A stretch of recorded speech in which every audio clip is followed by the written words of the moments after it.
All right, welcome back to News Hour. It's about 9 minutes past the top of the hour. Time for our discussion with Millie Odhiambo Mabona. I have her book right here. I'm going to talk about this book. He just launched yesterday, Rig or Be Rigged. There's a lot to talk about tonight. Good to see you. Thank you so much for joining us tonight. I know you really would have wished to come to the studio, but you are unable to, but the conversation has to go on. Good to see you, Millie. Thank you, and I'm sorry I'm not able to come. Okay, let's get to this. And I'd like to begin with the hottest topic in the country currently. And my question is, from where you sit, you're a member of parliament, you are the minority whip in the National Assembly. Did you whip your members to sign against the motion to impeach Rigathi Gachagua, Millie? Well, I didn't necessarily have to whip them, but most members decided to. You didn't have to whip them. Is this ODM party position that they support this impeachment motion? No, the party didn't take a stand on the issue, but members decided to sign, nonetheless.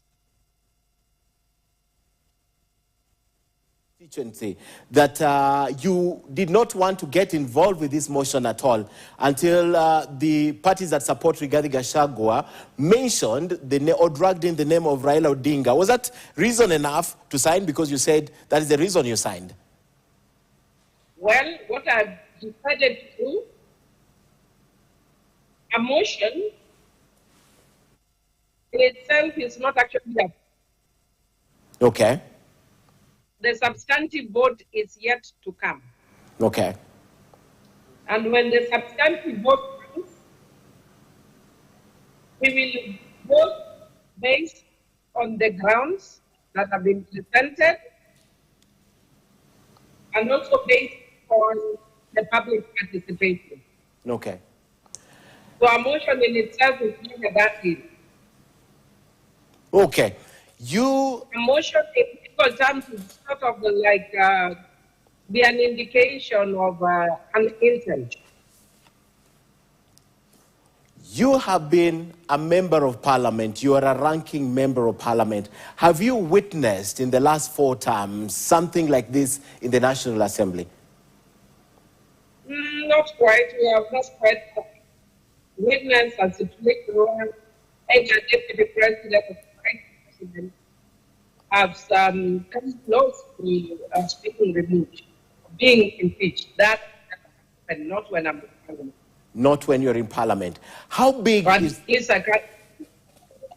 Proceed at least.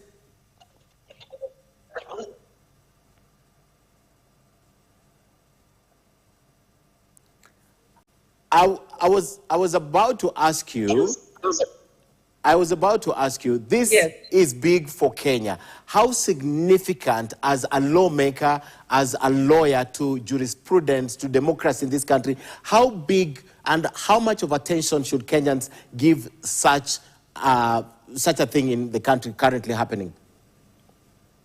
I think Kenyans should give it very, very weighty attention, because it is not every day that you actually witness a case that involves impeachment. And this is not the first one. Mm-hmm. Already we are talking about Kericho, where there's also an impeachment of the governor. I've had quite a number. And you also, it's not Kericho, but the governor have had a number. We have Kericho, we have Meru, and we have had many others before. But in terms of the presidency, this is the first in the recent past that I've seen. Okay. Yep. So I think it is something that Kenyans ought to take seriously and to pay very keen attention to, because it's precedent setting. Yesterday, I heard the speaker mention to a member that National Assembly is not a trial house. What does that mean when, in regards to this motion? Well, if you look at the Constitution, you actually find that impeaching of the deputy president, the chamber that actually provides a lot of interrogation is the Senate. Okay. They will have, they may choose, let me say, they may choose a select committee that will look at each of those issues one by one. So the Senate is expected to go in depth, almost like a trial, kind of the way you see in the other impeachments of the governors, yeah? But in National Assembly, we will then debate the motion and vote on it. You do realize the motion didn't need as high a threshold as when we now go into voting for the main, for the main motion when we'll be voting on Tuesday. The threshold will be 2/3 because removing a deputy president is not your everyday, drinking of coffee or taking of tea. It's a serious issue. It's a very serious issue. I want to talk to you about the process, but I also want clarification from you. When they say 2/3, is it 2/3 of the total members of the National Assembly, or 2/3 of the members of the National Assembly who will be present on the day of voting? No, it is 2/3 of the entire National Assembly, in my reading and understanding. Okay. Because you say it is 2/3 of those that are present and voting, then it means it will be 2/3, like say we have quorum of 50, then it means it will be 2/3 of 50. And it will be ridiculous to remove a high-ranking officer using 50 members. So it has, constitutionally, the threshold was taken very high because it was seen as a very serious issue to remove a president or a deputy president, Okay. or even a... Okay, so it has to be the 2/3 of the total members of the National Assembly. Our viewers would like to know tonight, how do we move from here going forward? Now that the motion was tabled yesterday, take us through the processes until next week on Thursday when it goes before the Senate. Well, in brief, there is public participation that will commence because, the notice is for 7 days. So there will be public participation, which would be on Friday, I think. I think the Parliament has given a notice for public participation. So members of the public are expected to give their views in their constituencies, in the respective counties, and therefore, that is related by the Parliament. Parliament will read the views of the public, and based also on what has been stated, then Parliament members, individual members of Parliament will make decisions. And that's why I was telling you that it is still very, it's too early to make to say whether he's going to be impeached or not, because it's still, you still have a process that's ongoing. And people will look at what the public have said, and people will look at the grounds that are there.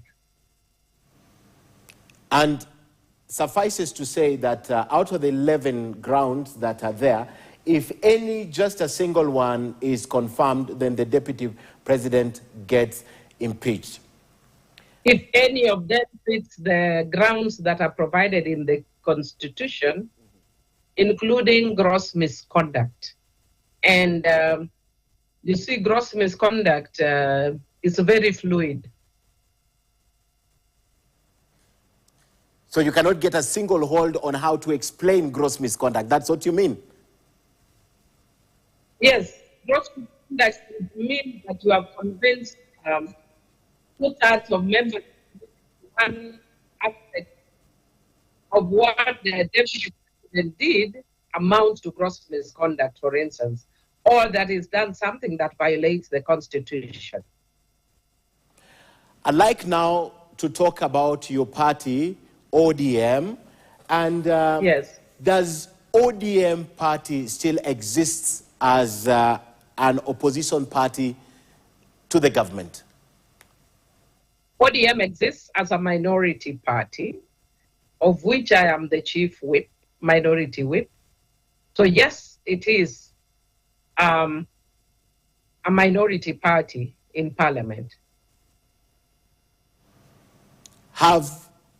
Were you compromised by the fact that two of your key members left to join the government side? Well, you've answered it by saying left. The members left. So if they've left, how will they function? The fact that they were assimilated by the government, I mean, what does that do to your party? But you said they left. They left to join. They did not stay in ODM to join. They are no longer in the ODM. They may be, independent members or whatever. I don't know if now they're in KK or whether they're basically experts. I'm not really very sure about that. But what I'm very sure about, for instance, is that John Mbadi is no longer the chair of ODM. The chair of ODM is Governor Gladys Wanga. Okay.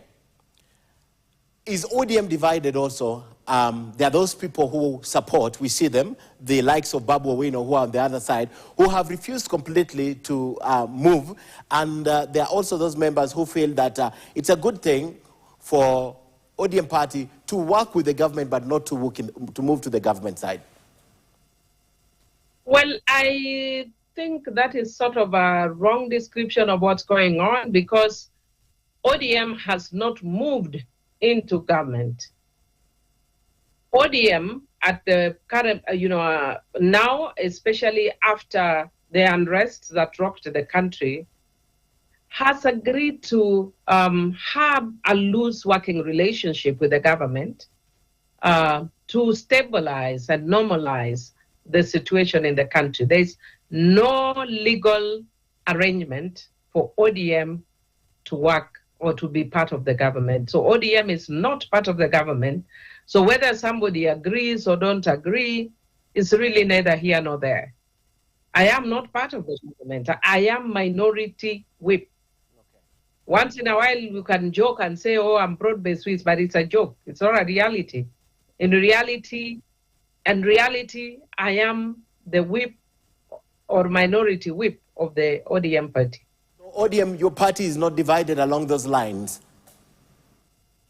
Individuals are divided on the lines about whether we should have helped to stabilize the government. Mm-hmm. There are people at individual levels who thought that the Gen Z insurrection, or let me not call it insurrection, but the Gen Z movement should have been allowed to run its course. Okay. But there are people who felt that, yes, the idea of the Gen Z movement was excellent, but then there were bad elements that got into the movement that was actually creating a lot of violence and uncertainty. So even those who are not really interested in helping the stabilization of the government had to reluctantly then seek that space for the good of the country. Okay. Yes. Did your party, from your own assessment, help stabilize the government? Did your party, ODM, help the government press a reset button, Millie? Well, I don't know about a reset button, but I do know that what happened on the 25th of June is not happening again. I cannot put it solely to ODM, but I think there are many players that help to contribute to some almost return to normalcy. It will be a fallacy to say that things are okay. There are many issues that are pending. There are many challenges that we are still facing as a country that must be fixed. there are issues that must be dealt with. Okay. What then ODM is doing is they're looking at a goodwill proposition of seeking to address the issues that the Gen Zs raised. So ODM has into a normalization arrangement, blindfolded. Okay. They're hoping that miracle would work, but no, ODM is seeking some kind of reforms, some kind of goodwill change. Okay. And also compensation of victims who died during the process.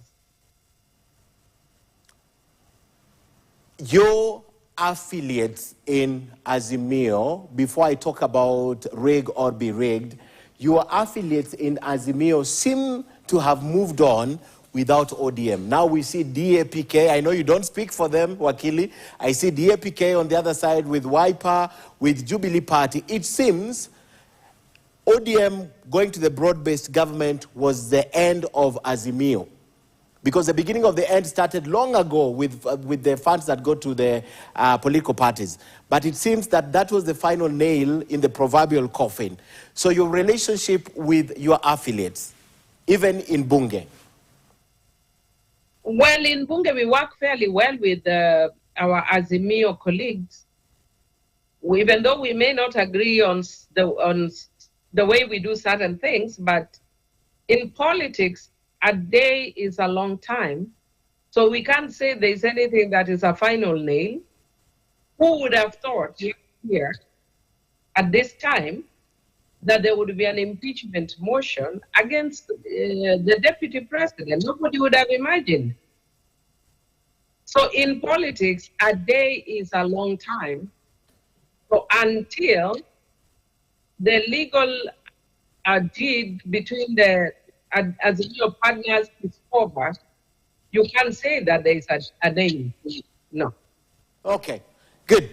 Millie, I have your book here, Rig or Be Rigged. I want to talk about 3 issues that I've been able to pick from the book because I just got my copy this evening, thanks to you. Thank you very much. You've not autographed it. I return it for you to autograph. I like to talk about it.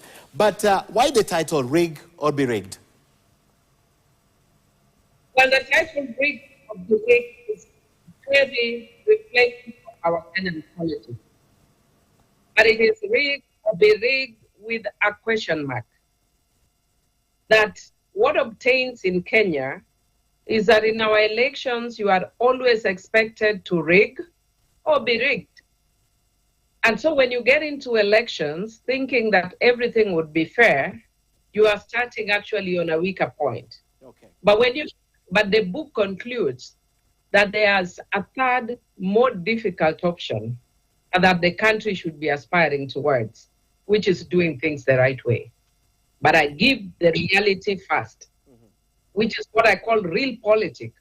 Because even as you aspire for something good, you have to be aware of the reality. And the reality in Kenyan politics is that people tend to rig elections. And if you don't rig, you are rigged. So it's either two. Okay. You know, I've not gone through it, but I'll grab a few pages, and I'd like to take you to the last page, page 212, and I'll read something from this page. It says, I could choose to lament over the second stolen election, in quotes, or see something worth celebrating. I can choose to see the glass half full or half empty. I choose to see it half full. The Grand Coalition government was a forced marriage that reminded most of us of the, in quotes again, stolen election.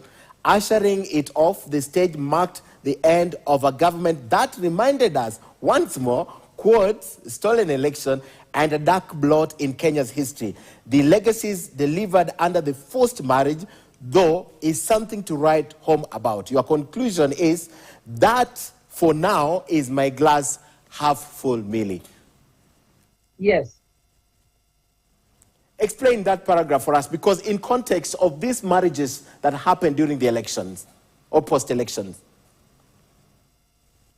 Well, you can actually choose to despair because of the circles that you've been going. And unfortunately for me, I've actually been at the heart of all these, election riggings or claims of riggings and killings and, sort of coming together. Yeah. And for me, at the first time, I despaired. And I despaired because I was like, when I came in at the first time, we lost 1,200 people. And I was helping our party document some of those, deaths. And I actually went through trauma, just documenting those kind of cases. And for me, then, I only saw the glass half empty.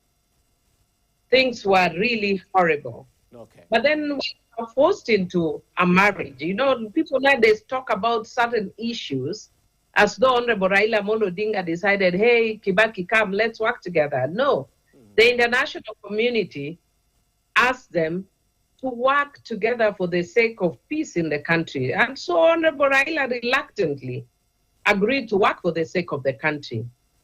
And even though that was one of the, when we came, it was one of the most difficult arrangements when we got in, I saw the most development within that period in the country. Okay. And then we were holding each other accountable because we didn't trust each other. So we very seriously oversighted each other during that period because it was a forced marriage. And a forced marriage is often devoid of love. However, in such a marriage, you will always be looking at your partner to try and find, catch them off guard, get them doing something wrong. And that's what happened, and it worked for the good of the country. Okay. And that's why I was saying, for me, that was my glass half full. And then I've also chosen to see that even as we are looking for, my book is also a hopeful book, that things will eventually change. But if we are looking for the change, as we are looking forward for the change, we don't need to despair. We can look at the glass half full. We don't need to despair. Okay.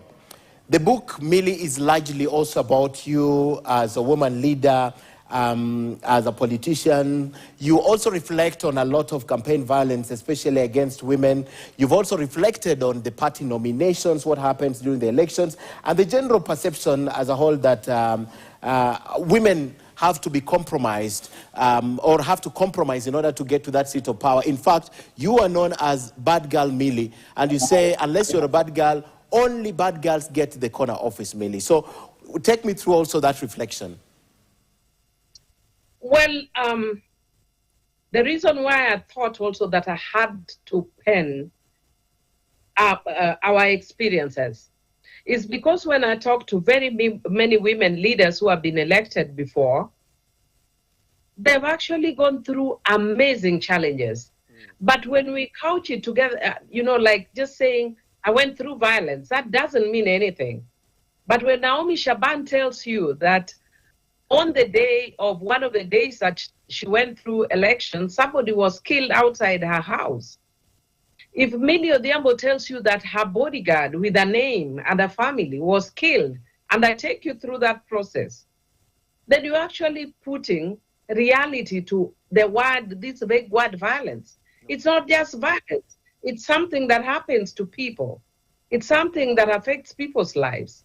So for me, one of the reasons why I came up with this book was to let people know the reality in politics. I hear people normally say that, like I like people, I find it very amusing when I hear people saying that some of you, all you need to say is say Baba and you are elected. Then you go try saying Baba and see how you get elected. If you'll get a certificate. Okay. Yeah, of course, Baba is good, but you will not get elected just because you say Baba. You shouted Baba. If Baba supports you, it's a good thing, but you still have to go through so much in order to get elected. And that is what I document there.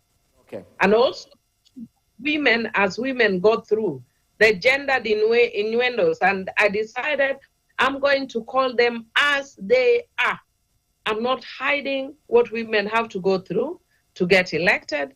And part of my glass half full is that those things can only change when we break the silence.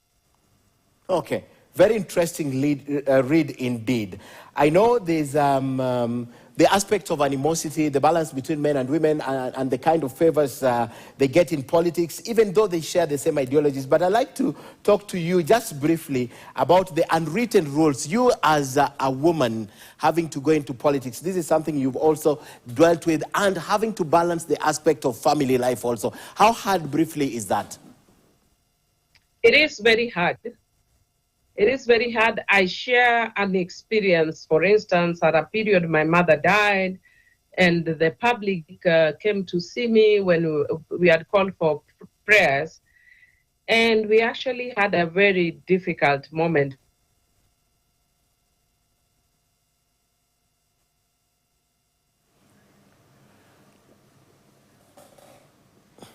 All right, I don't know what just went on there, but we've been speaking to Honorable Millie Odhiambo. She has a book out, and there's a lot to talk about in this book. As soon as we are able to get her back, we'll be able to allow her to conclude. I see she's back. Sorry, we cut you short. Would you just conclude in a minute what you're saying? We need to take a break. Okay, thank you. I just think that you have to engage with your family and agree on the public face of leadership. And if you are the one who is elected, you are the public face of leadership. Millie, we have your book. We'll be reading it, and we will try also to ask for your permission if we can also share the book with our readers on the standard. But thank you so much for coming tonight and sharing. One thing that I should read in this book, what will that be as I let you go, Millie? What is it, one thing that I should look out for in this book? I think you need to look out for everything in that book because there are lessons. I'm telling you about principles which you'll find in the law, but they are also real politics, the hard politics, the things you'll be told, men telling you that you have to sleep with them. And I'm giving you live examples of a colleague of mine who is super rich telling me that I need to sleep with him for him to give me money. And women need to know that. And you need to know that sometimes it gets super violent. And women need to know that. So they don't come in thinking it's a romanticized thing. No, it is not. But it is doable. Millie Odhiambo Mabona, Member of Parliament, Suba North, thank you so much for coming tonight and sharing your perspective with us. The book is rigged or be rigged with a question mark. She says a lot of lessons to learn, and she's telling it like it is. It's about 3 minutes to the top of the hour. We still have a lot for you. Stay tuned.